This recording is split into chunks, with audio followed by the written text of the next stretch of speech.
There we go. There's our meeting. So welcome everybody to our February Ready Northwest Eugene meeting. We are neighbors up in the Northwest of Eugene area that meet monthly to kind of talk about emergency preparedness and just keep that conversation going. Tonight, we have some really exciting topics. We're going to be hearing from some different neighbors from all over the town, from different neighborhoods, talking about how they're preparing with their immediate neighbors. But first, maybe we could go around and do some introductions quickly. So maybe share your name, what area of town you live in, and then if you have anything specific that you're interested in learning. And JD, we got your introduction here a few minutes ago.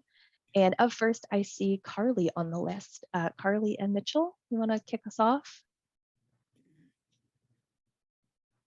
Just name and what part of town you're in for introductions. Yeah, so my name is Mitchell. I live on River Road up at Mary Lane. And I'm Carly, and I live at 9th between Chambers and Grant, which is, I forget what they're calling us. Far west. Far west, yeah. that's what they call us, yeah. Yeah. We should be our own thing, but we're not. We're glad to have you here. Thanks. Charles, I see you up next. Yes, I'm Charles C. I live on Norman Avenue in the River Road neighborhood. Thank you. Lynn? Lynn Woodrich. I live on Burnson Road in the Bethel neighborhood, and I'm the co-chair of the Active Bethel Community. Matt, I see you next. Matt Albertson, Maxwell Road, obviously a ham radio operator, given my title there. Occasional planner, go box builder, woodworker, garage tinkerer, generalistic store in there. Awesome. Thanks for being here. Misty?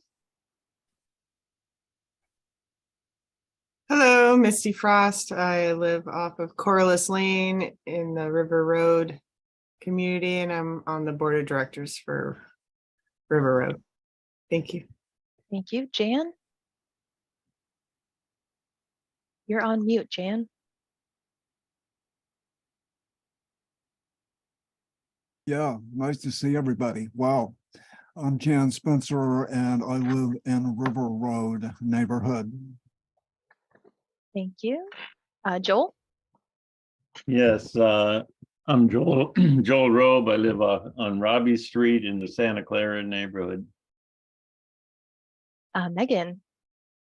Megan Temple. I live in the Whitaker. Jerry? Yeah, I'm Jerry Brown and I live in Santa Clara, and I'm here mainly for the emergency communications part of what we're doing. Awesome. Fred? Hi, I live in the River Road area, just upstream of the sewage treatment plant near the bike trails. Awesome. Deb, I see you up next.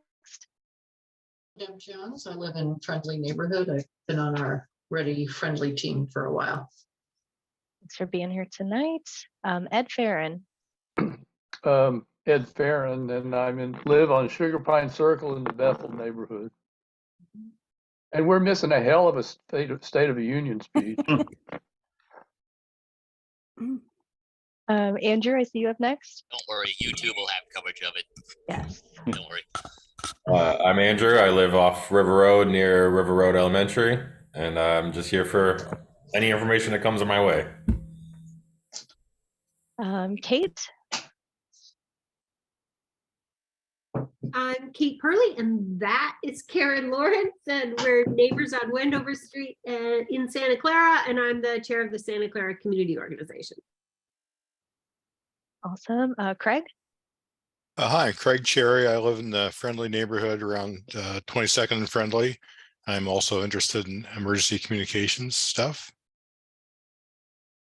Thank you. Tim?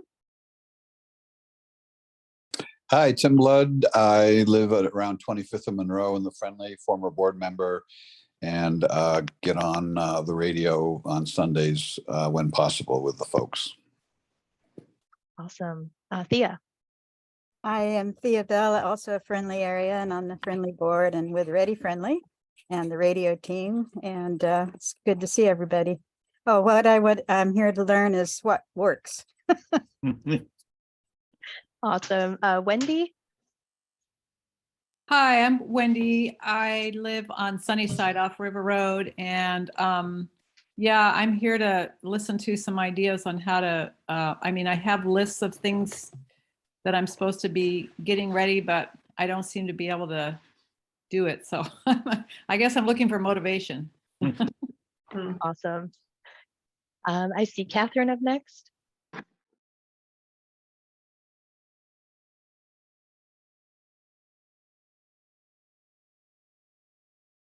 All right, we'll come back to Catherine. Robin?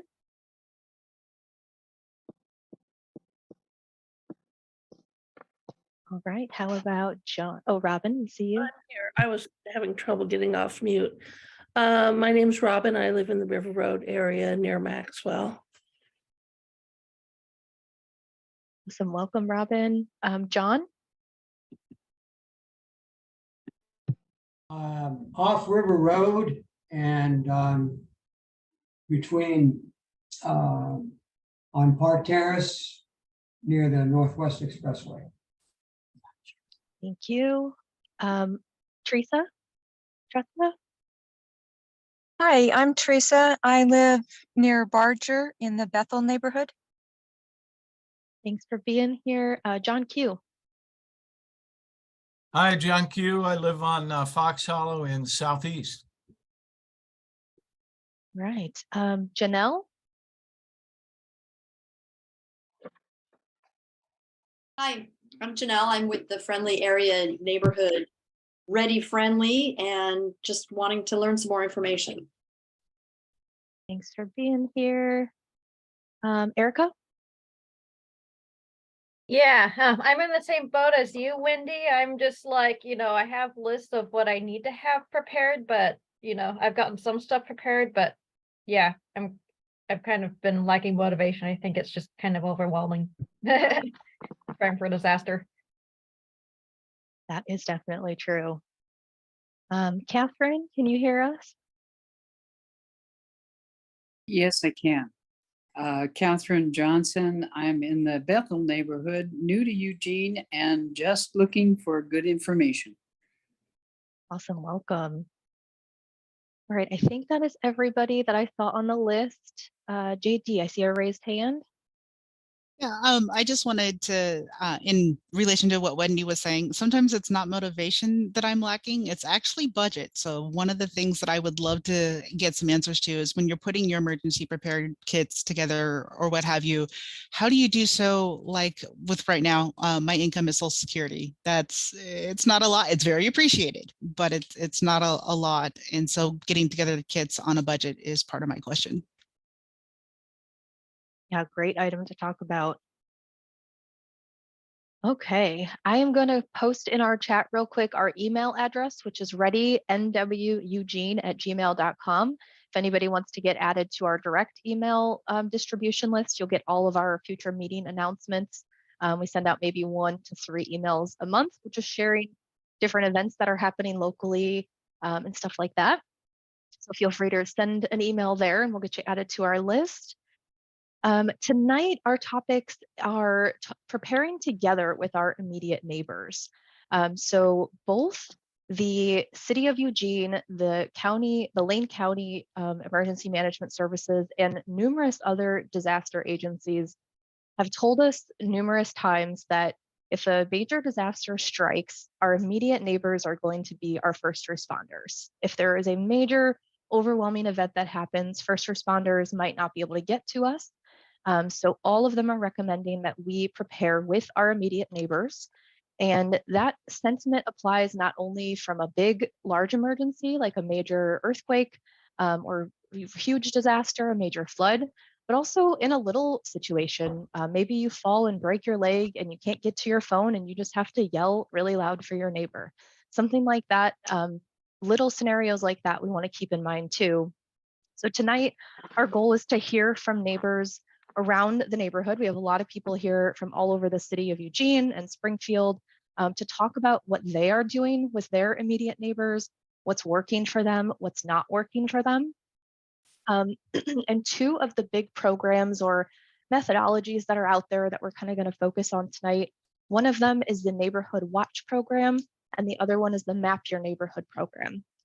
Those are two defined programs that government agencies and emergency planning agencies have come up with that will help. They've kind of laid out a structure to help neighbors prepare with their immediate neighbors. So maybe the closest 10 to 20 houses on your street. So we're going to hear what people around the city are doing to really try to reach out to their neighbors, keep the conversation going, and prepare together.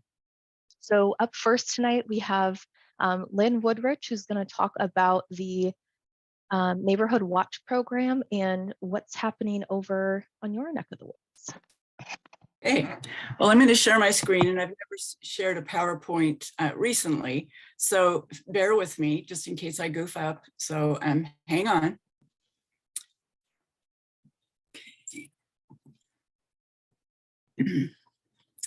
Okay, so I'm going to start the slideshow. Hopefully it works.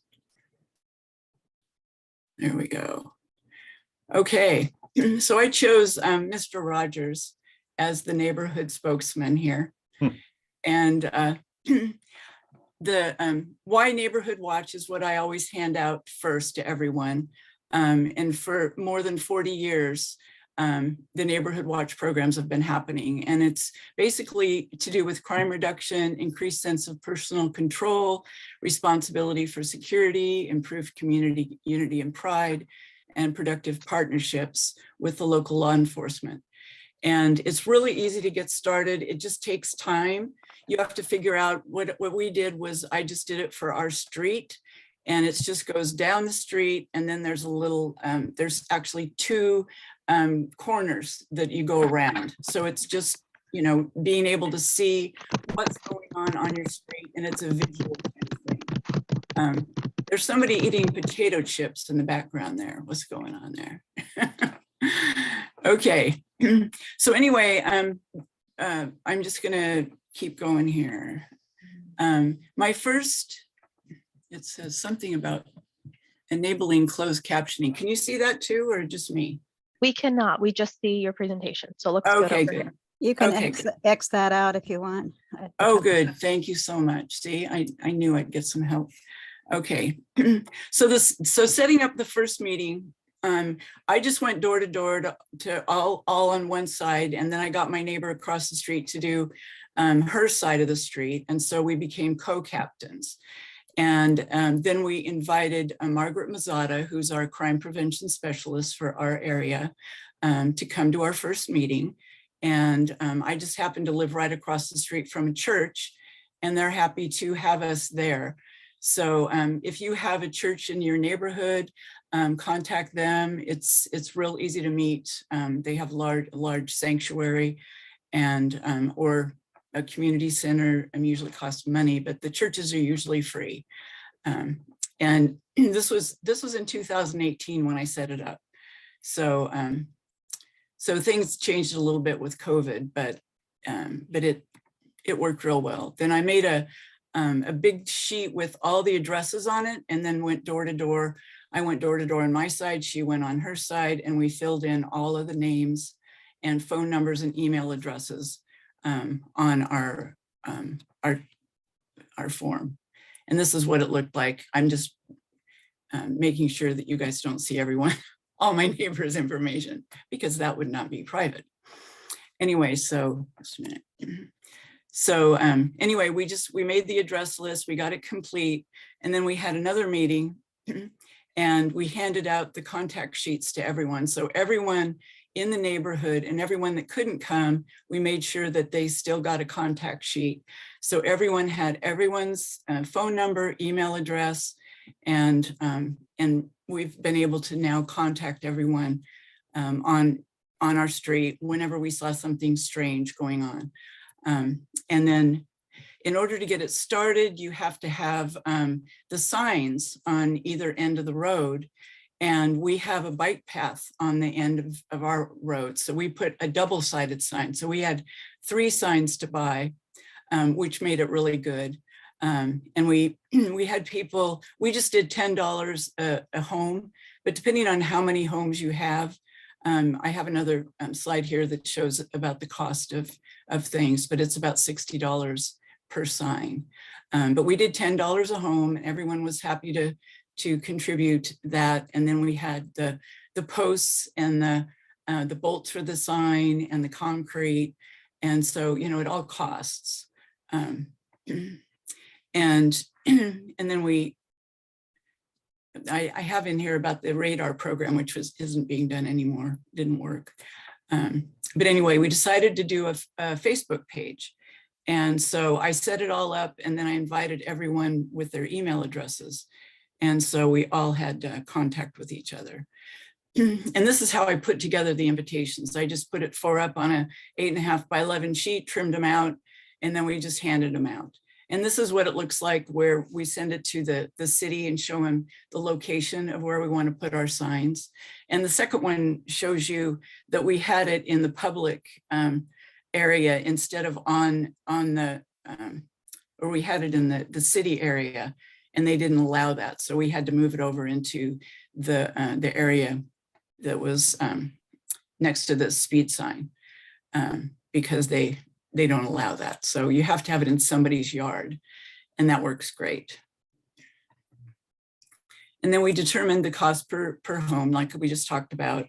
And this is showing you that we had the warning signs are $60.90 each, and the clings, we ended up getting 2 per home. And so we ordered, I think we ordered 4 packages. So that was like $66. And then the Facebook page, we just took a big picture on our first meeting. So everyone that was at the meeting is on there, and you can see how big the sign is. Great big thing, 18 by 24. And then only our neighbors post on here. So the last one was somebody built a trailer, a utility trailer, and they couldn't flip it over. So they needed some people to help push it over. It was 400 pounds. So they grabbed a bunch of neighbors to do that. And then we also had somebody setting fires. And so we posted a picture of who to look for. So that worked out really well. And then this just shows about the size, you know, it all fit on an 8.5 by 11 for the contact sheets. And we had different meetings. We had a potluck. It was really fun. And just meeting the neighbors and getting to know everybody. And then I found a template, like a 3-up card stock template where I could print the OK signs. And so it was already a door hanger. So you just popped out the little circle at the top and handed all these out so people could do that. And then the very last slide here, I just put together our whole neighborhood so that we could do the map your neighborhood. And we haven't started that yet because COVID happened. So there you go, but we will. So does anybody have any questions? I sort of went through fast, but. Yes, I do. Okay, good, thanks. Are the signs actually required? I'd never heard that before. I thought they were optional, and I knew the city wouldn't allow them in the parking, so. Yeah, well, I don't know that it's required, but it's like, how do people know that it's a neighborhood watch if you don't have your signs up? Mm-hmm. And I think it helps. I mean, if a robber's going to come down the road and there's a neighborhood watch sign on both ends of the road, I think he might think twice before, you know, robbing that street. It seems to have worked. We've been really lucky, knock on wood here. Did that arsonist get caught yet? I saw Joseph Bonavie. I haven't seen that, but yeah, but we had 2 burnings on our street with arborvitaes. I guess they're quite a target because they burn so fast. So that's something to not plant. Yeah, thank you. Any more questions? And Lynn, do you have reoccurring meetings with this group, or is it you just kind of reach out as you have something to share? Well, now that we have a Facebook, and you know, from the very start, we've had the Facebook. So we kind of communicate on the Facebook, but I intend to start doing the Map Your Neighborhood as soon as as the COVID thing. Everyone's still a little bit worried about masking up and meeting indoors. So as soon as it lightens up, hopefully it will be maybe in the spring. Okay, Charlesie. I'm curious about how the Facebook group works for you, because I've been thinking about that as a place, as an example. What was it, JD raised the question of cost, and it seems like that might be a good forum for talking about different ways to solve problems. Somebody in our neighborhood, I know, instead of buying a lot of packaged freeze-dried foods, which can be pricey, has gone over to storing containers of different products that she can buy at a reduced price. And so just sharing ideas like that with your neighbors can be helpful. And also I could see where people might even want to plan it.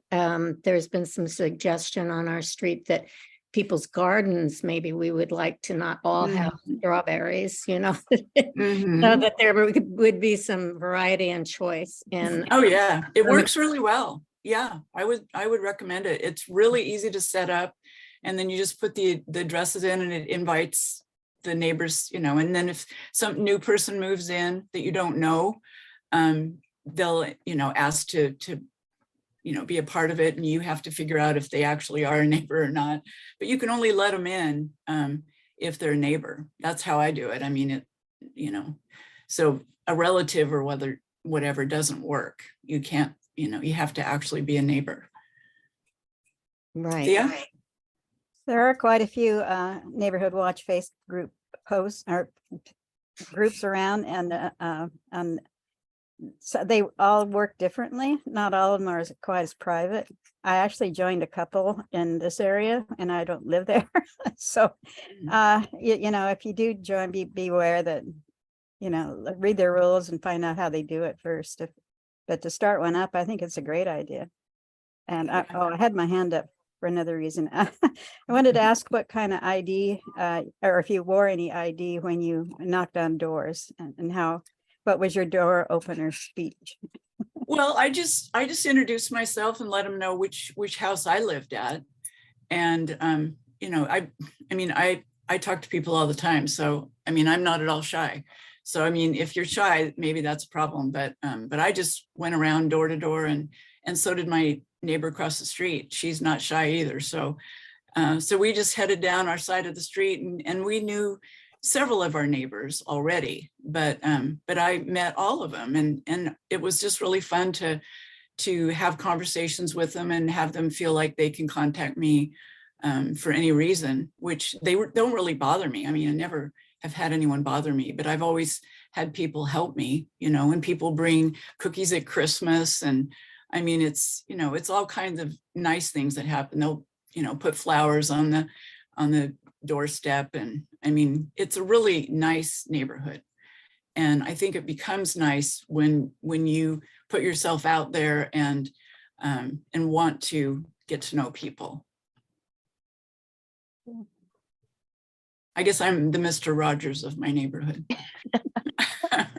I love it. Any more questions? I know we need to move on. Awesome. Thank you, Lynn. I'm just going to say one thing is that if anyone wants to get a neighborhood watch together and they are feeling insecure about it, I'm happy to help. So just let me know.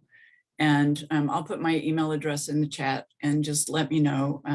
I'm happy to get anyone's neighborhood watch going.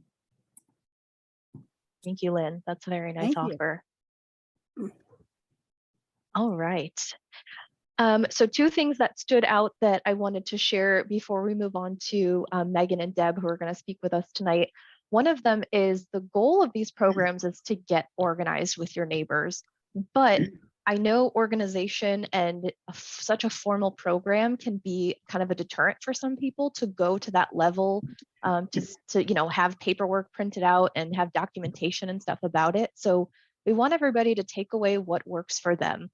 the things that everybody is sharing tonight won't necessarily work for everybody. You have to make it fit your own style and your own community and your own immediate neighbors. So, you know, pick and choose things that work for you and that you're willing to do. So start somewhere, start small. Just because everybody else or other people have these programs established or networks established, you just got to start with one neighbor, just starting that conversation. So I wanted to just remind everybody, don't be alarmed or scared away by any of these programs. They're the aspiration, not necessarily where you have to start. Okay, up next, Megan, are you ready for us? Sure, I can share. Awesome. I'm Megan Kemple. I live in the Whitaker neighborhood. And I got really excited about and started engaging in the Map Your Neighborhood process. For those of you who aren't familiar with the process, I've done a little orientation, I think maybe with this group in the past. And the process is somewhat similar actually to the process that Lynn described.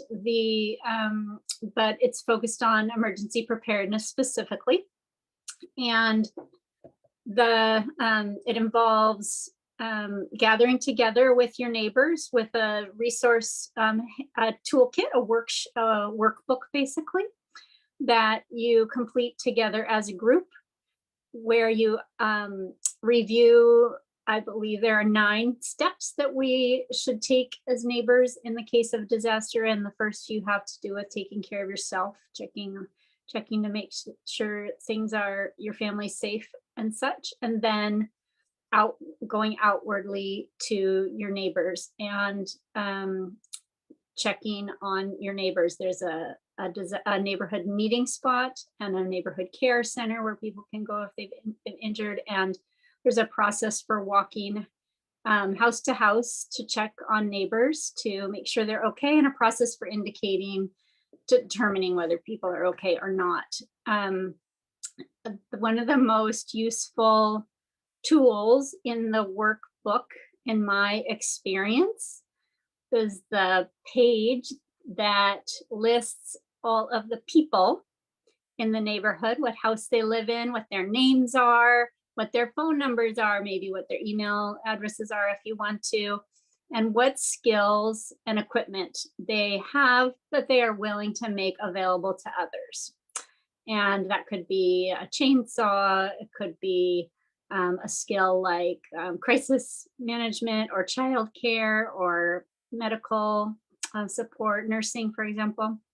So we end up with a visual map of where people live, what their names are, and what they have available to share. And the process is totally optional for anyone to participate in, and any information we share is totally voluntary.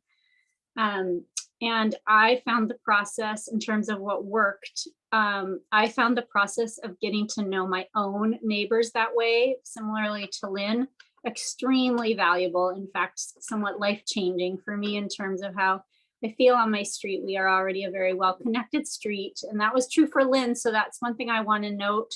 I think I heard Lynn say that as well, that she kind of knew neighbors, but she got to know more.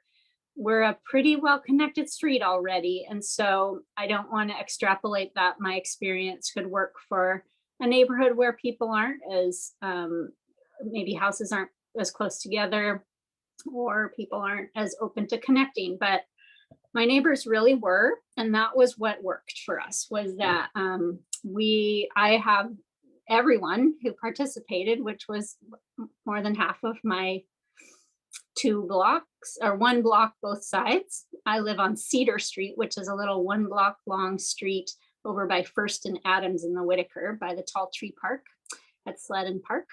And so that process worked really well. And we have contact information that we use for all of those kinds of reasons that Lynn was talking about. If something's of concern, I know to pick up the phone to call, I know how to reach that person.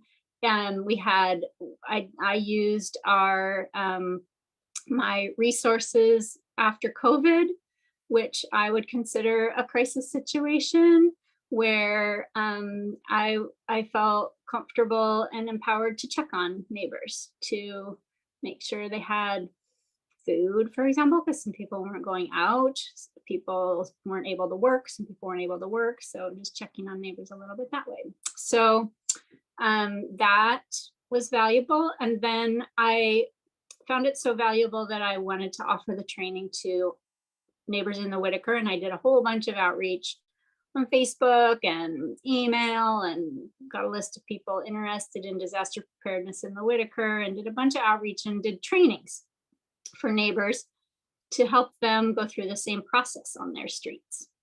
And I think I did maybe 2 or 3 trainings, and I probably trained, maybe 10 or 12 people. And what didn't work is that none of them, as far as I know, have mapped their neighborhoods. One, that's not true. One couple did that with an apartment building in our neighborhood, and it can work in an apartment building setting as well. But otherwise, we had maybe 6 months after the trainings, and then COVID hit, and people didn't feel comfortable gathering together in homes, and people's priorities shifted as well. And since then, but I think it may have even been a year before COVID that people weren't really following up. And I think it's just the way that our lives get busy. And if we don't have a deadline, we just maybe don't always prioritize things. So I would reach out and say, hey, have you mapped your neighborhood yet? And people would say, oh, I mean to, but I haven't. Thank you so much for the reminder. And then, I do the same thing 3 months later. And thank you. So, sorry, darn, no. And also people move or their lives change. So the what's worked, or what's the only trick that I have come up with, well, 2 things. We were also doing annual practice runs where we would get together and practice doing the things in our workbook, basically gathering and checking on people. And we also, I'm trying to think. Oh, I shifted over to the city's, I'm a CERT, a community emergency response team member. And I shifted over to what the city is encouraging more right now, which is disaster assessment teams, where there's an exercise where we walk the neighborhood checking on houses and reporting up using communications tools. And so we've done that. I've had a couple of those, and I've had just 2 or 3 people in the Whitaker join me for those exercises. And the thing that I have come up with as a potential tool is similar to Lynn's. I feel like it's actually not that important that a neighbor person facilitates their own map your neighborhood, where they lead their neighbors through the whole process. I think it's more important that those people all get together and get to know each other. And I think that I, for example, which would not be very difficult for me, could just show up on a whatever evening that they decide they want to do this and lead people through the whole process. And I think that may be one of the big barriers. People are like, oh, it's been 3 years. I forgot what you trained us on, how to do this. It's pretty easy. And so having somebody do it for you, and then you'd get to connect with your neighbors and have all the resources. Just have a facilitator. So that's I don't know yet if it works because I haven't offered. That's not true. There's been several times when I've said, I can do it for you, but I can say, I can do it for you. I'd like to try to keep that to the Whitaker, but I do it outside of the Whitaker a little bit too, if needed. So it would mean finding neighbors that want to do this and picking a day and time. And there's flyers that describe it. It's like a flyer template. And Kate asked, how are there paper copies? And I could get up in a minute and go just check, but I think I've got most of the stash for the city. I think, and I think I've got 20, but I might have given them actually to people in the last year or so. So I can check. That's it. Lynn? Well, I think, Ed, weren't you trying to find out if they were going to do a new revised Map Your Neighborhood book. Do you know anything more about that?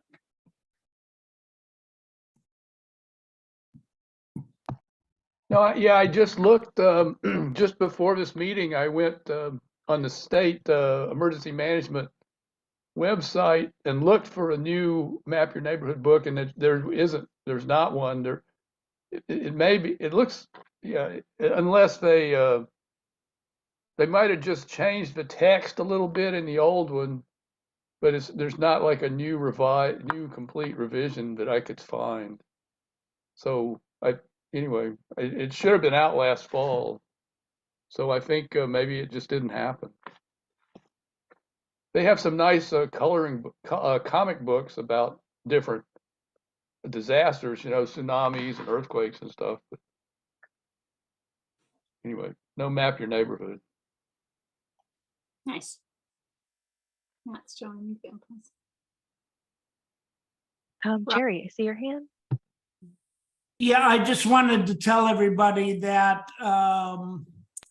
the Bi-Mart has a special on FRS radios, and during a disaster, trying to get to your neighborhood ham would be best on an FRS radio. And I think they were $39.95 for 2 of them for a pair. So take a look at that if you don't have FRS radios.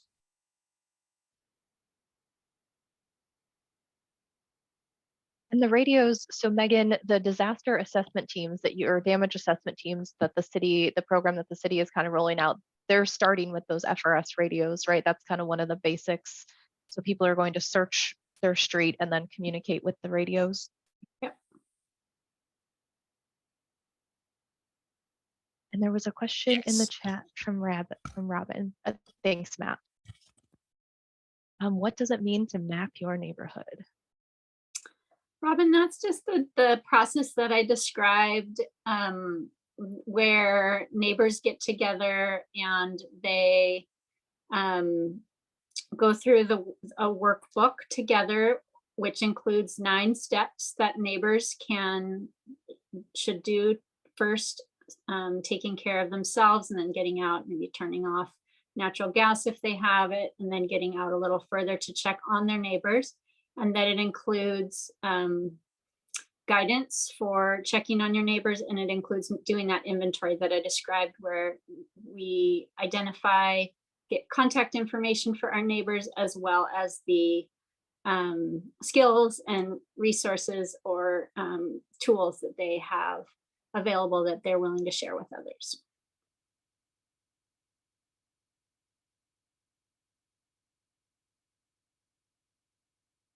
Thea? Deb can probably answer this better, but it's been our understanding that Oregon is moving towards the Be 2 Weeks Ready campaign, and following Washington that way. And we heard recently that they expect to have new materials out by fall of this year. We also heard that last year and maybe the year before, but anyway, that's our latest. I'll leave the rest up to Deb. Thank you.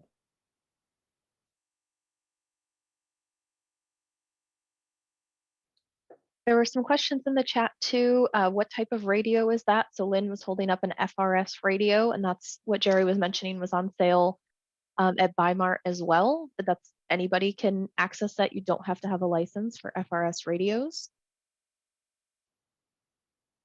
And someone else asked the question, how do you get in touch with the radio people?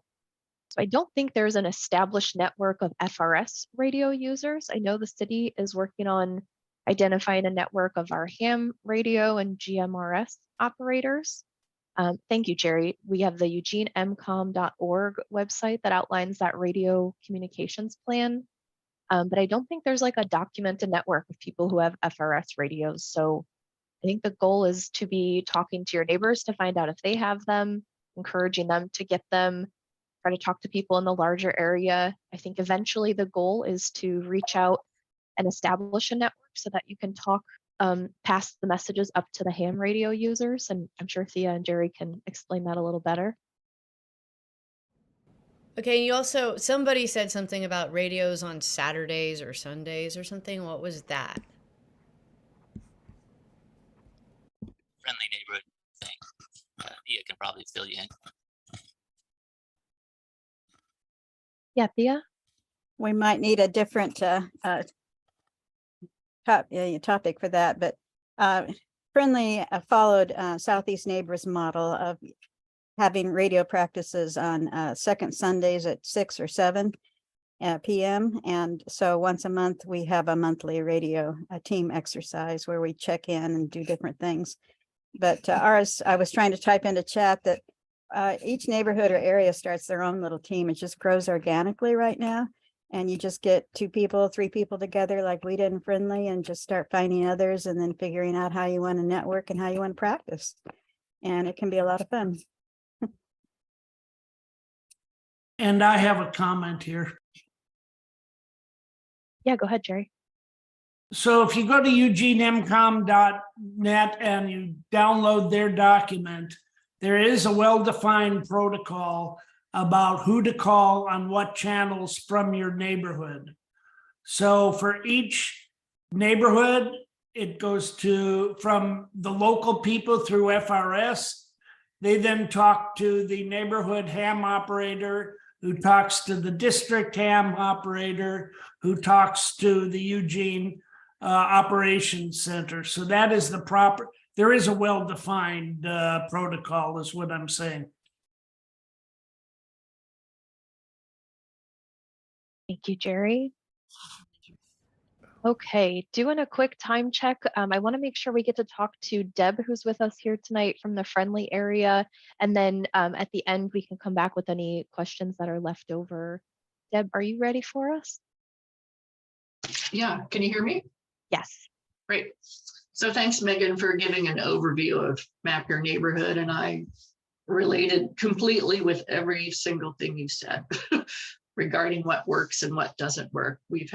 I personally have had similar experience, and I think neighborhood-wide, we would have that bigger view that you have.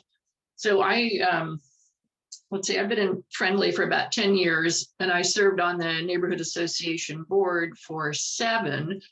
Pretty early on in that, Carlos Pereira, who was one of our board members, he was a big promoter of Map Your Neighborhood. And I thought, well, gosh, I'm a board member. I should lead by example and do this myself. So that's how I got doing it for my block. And it was absolutely a great opportunity to meet absolutely all of my neighbors.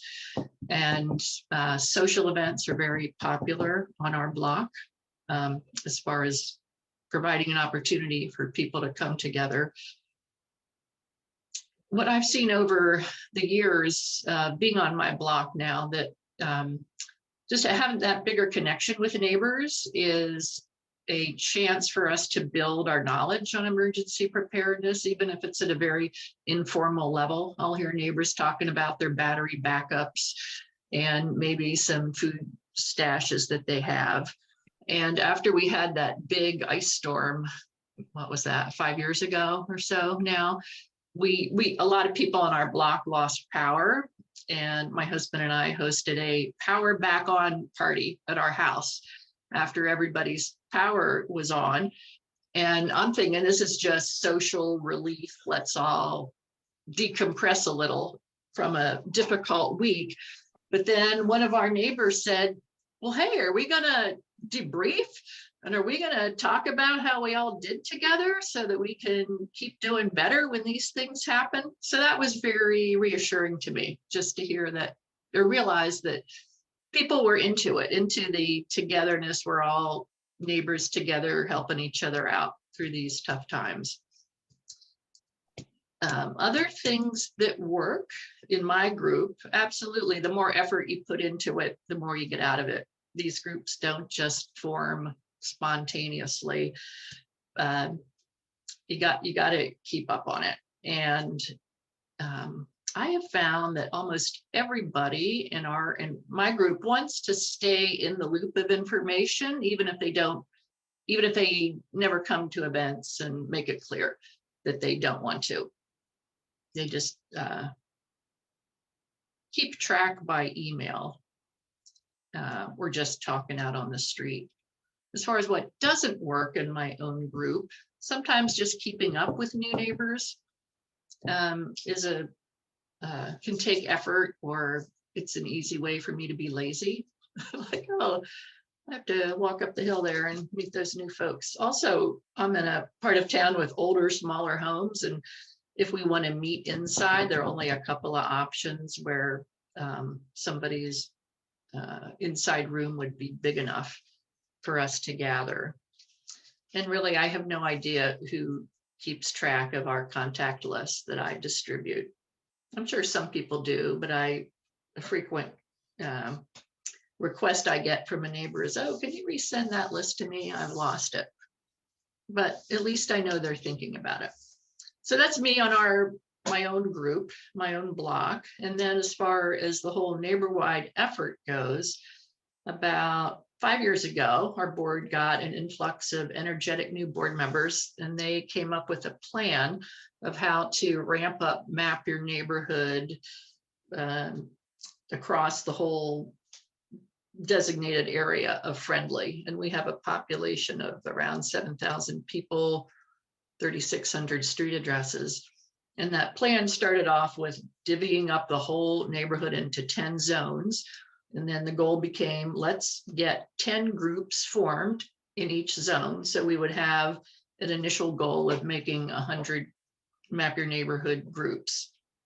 So that became like a template for how to move forward. And that really helped the group get going. We also had a big kickoff event at a school gym and had about 100 people attend. Lots of people signed up for information.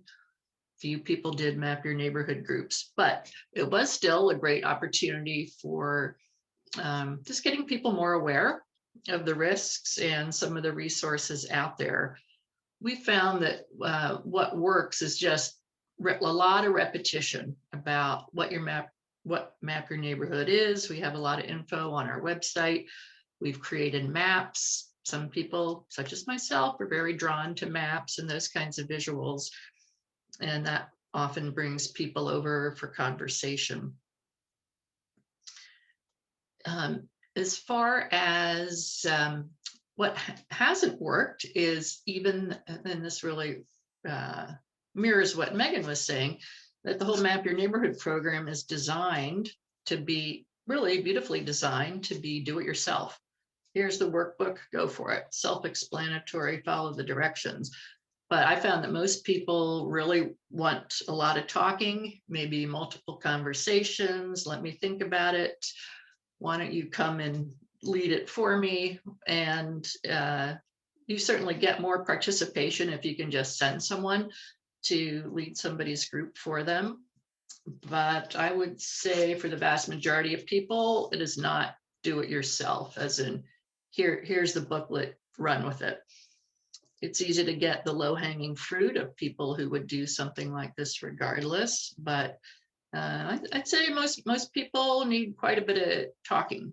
It's kind of a high-touch activity, encouragement, or just say hearing from me or hearing from somebody else. Well, how did it really go for you? And I would describe for me what worked or what didn't work. And really, I have found most people are quite concerned about this. And if they certainly if they contact us for information, but most people aren't gonna, don't have the wherewithal, time, energy, interest, whatever it takes to do it themselves. So I've had people from a half a mile away from me ask to join my group. I say, well, it's not really practical for various reasons. So we were finding it was easy to get those low-hanging fruit people to do the Map Your Neighborhood program. And then we started creating a map of where those groups fit into the neighborhood. And then it felt harder to get the next tier of people. And for every next few groups, it just took more and more effort. And I would say that one thing that I have heard turns people off is the strict focus on earthquake preparedness. That for a lot of people, it's just, oh, that's something that might happen, probably won't, and it'll be way out in the future. So I think it's easy, regardless of what happened in Turkey this week, it is still easy for people to just say, I'll deal with that when it comes. And another thing that I think makes it hard is, or let me rephrase that. I think a different approach that might get more traction would be to take, if you want to really do it all over your neighborhood or a kind of a bigger geographic area, to proactively divvy up the whole geographic area into blocks. What we did was just tell people, hey, form your own block. We have a lot of dead ends and hills, so there are some natural boundaries for groups. And we know there are lots of blocks have pre-existing social relationships. So we just wanted people to figure out what's going to work on their own block. But we've also heard from people who say, well, what is my group? Or which are the groups that don't have any block leader on them? So it might be easier. You might get a different group of people if you just had it all sorted out. And then your map could say, oh, this block, here's a hole, here's a hole. And it's a little more obvious where people can plug in rather than having to take that extra thinking step of circling what would work for you. Excuse me, And Deb. then, yeah. I have your map of Friendly's 30 plus MYN groups. Would it be okay to screen share that while you talk a little bit? You go right ahead, Thea. And permission the from other, Jackie. taking it in the opposite direction, you might also get a whole different group of people if you just made it way more informal. Map Your Neighborhood is very structured and it follows a certain protocol, and you do this, this, and this, and here's your map. But some people might respond more to something way less structured. And I just saw something here in our friendly neighborhood a while back. We had this wonderful fruit tree gleaning project that got organized. It was beautifully organized, where tiers of volunteers who would be in contact with neighbors with extra fruit, and then it just languished due to volunteers to be the middle managers of the whole thing. And then I realized that other people who wanted fruit just started advertising on nextdoor.com, and they got all kinds of very quick responses. So social media provided some very quick informal connections on those sorts of things. So I'm just wondering if there might be other more informal ways forward. Also, the way we approached it, because we were trying to do a lot of things at once and keep track of all these people who signed up and keeping track of where they lived and have we been in contact, what information have we sent to them. We just ended up with a lot of spreadsheets and a lot of separate silos of information. And then we had the whole radio team, and then those even different spreadsheets, different silos of information. So we are pretty data intensive, and that's, to me, it's a challenging point right now where we have to update multiple things if anything changes, say even for one person's contact info. So either we have to simplify, or we just need some real data gurus to come up with an easier system. So just as a final thought, I have come to the view that it's very helpful to have a view of all this, that really the core of it, the 95% of it, is neighbors knowing neighbors and developing longer term relationships. And I think I'm quoting Patience Winningham, who said, hey, don't worry if only 2 people want to attend your training, then that'll just be 2 more people who were prepared. So just work with the willing. And it's all about personal relationships and being to help people the closest at hand. And conversely, I think it's a frustrating view, and you're setting yourself up for disappointment trying to do this work if you take the attitude, everybody should participate, everybody will participate, everyone will have all the gear, all the radios, come to everything and do all these practice things. That just isn't going to happen because people are busy, they have other priorities, and a lot of people just assume the city is going to save them, regardless of what the city might say. So I am happy to take other questions. Deb, I see Charles' hand. Yeah, it's not so much of a question as a sort of underscoring of what I heard you just say. We have a Map Your Neighborhood effort on Norman Avenue in River Road, and it's been operational for maybe a year. I'm really not sure of how long. And it started out with a map and people, about 12 different households saying out of 21 that I identified in the area, saying they wanted to participate. And of that, maybe there's a core group of about 6 households that participate.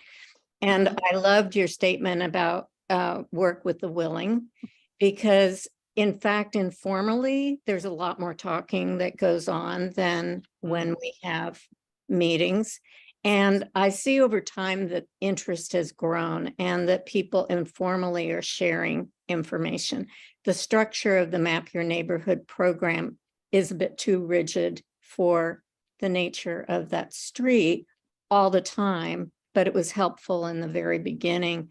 And what I've found is that messaging network or messaging capabilities and email group communication when there's an emergency happening is very well received. People really respond and step forward when they can see it experientially, how that works, how connecting and communicating works.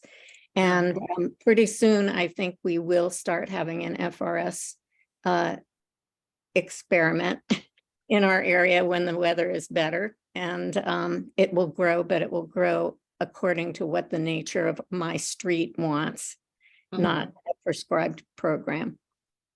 Yeah. Right. Thank you.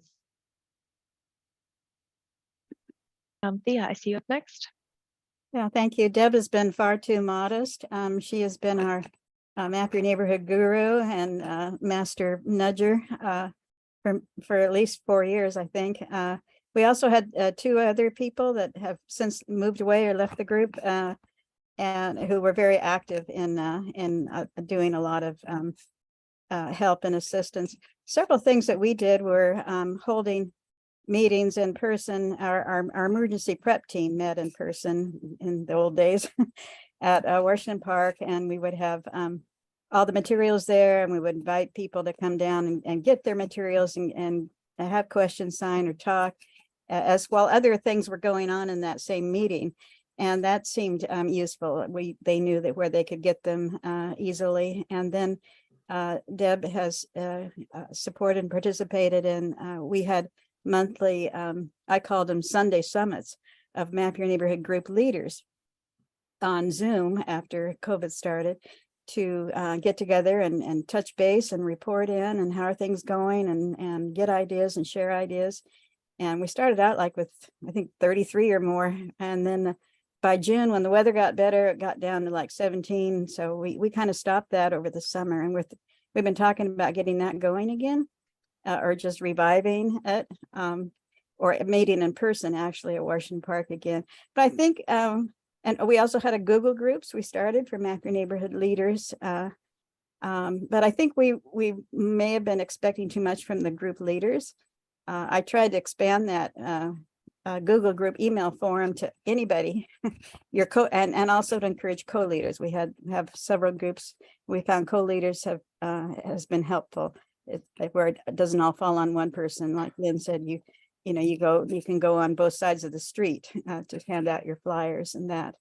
And Deb's done a tremendous amount of outreach through MailChimps, through her Ready Friendly e-news, through Friendly Flyer. She's also the newsletter editor. So she's been putting that map in there and encouraging people to join. And I think COVID really stalled us mostly. I know it's kind of stalled me because I didn't get my group started until August of 2020 when I had to go out in 90-degree weather. I didn't have to, but I chose. I waited that long and then I didn't even want to knock on doors. I'd already been knocking on doors all month for the census and some even on my own street. So I just did flyers and tucked them under their doormat and told them what it was all about and who I was and welcomed them to the email group if they wanted to join. And I did get a lot of responses that way. And basically that's where we've been.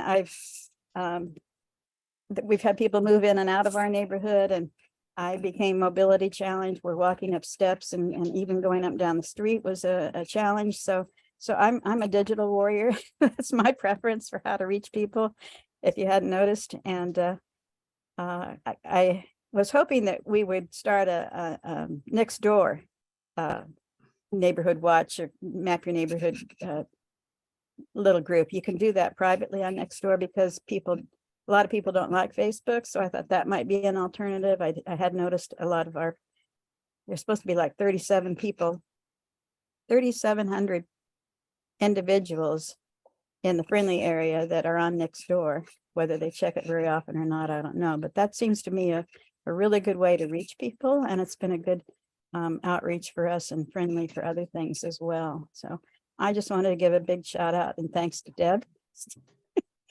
Put her on the spot for all she's done. And we're transitioning to be 2 weeks ready ourselves. And we also thought about changing the MYN to meet your neighbor. If they're going to dissolve map your neighborhood, maybe we could start using that for the initials. And that's my input. Thank you. Thank you very much. And I just shared that Be 2 Weeks Ready link from the state of Oregon. There was a question in the chat about why that program worked, if it was more group focused or more individual efforts. And I think the 2 Weeks Ready program focuses a little bit more on individual preparedness at home and making sure that you have the supplies that you need, but also planning with your household. I think that circles back to one of the comments from the beginning about budget and trying to prepare without a large expendable budget.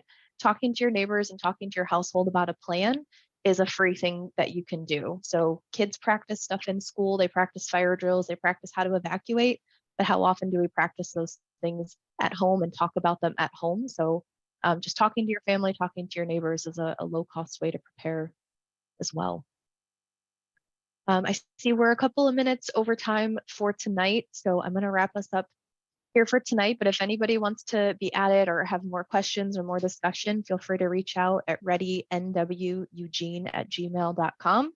Get you added to our list or connect you to other people that we know in your local area. So I think that concludes our meeting for tonight. So thank you all for attending, and this is awesome conversation. So thank you to our presenters, Deb and Megan and Lynn, everybody's contributions tonight. Very much appreciate it. Thank you. Thank you. Everyone. Thank you.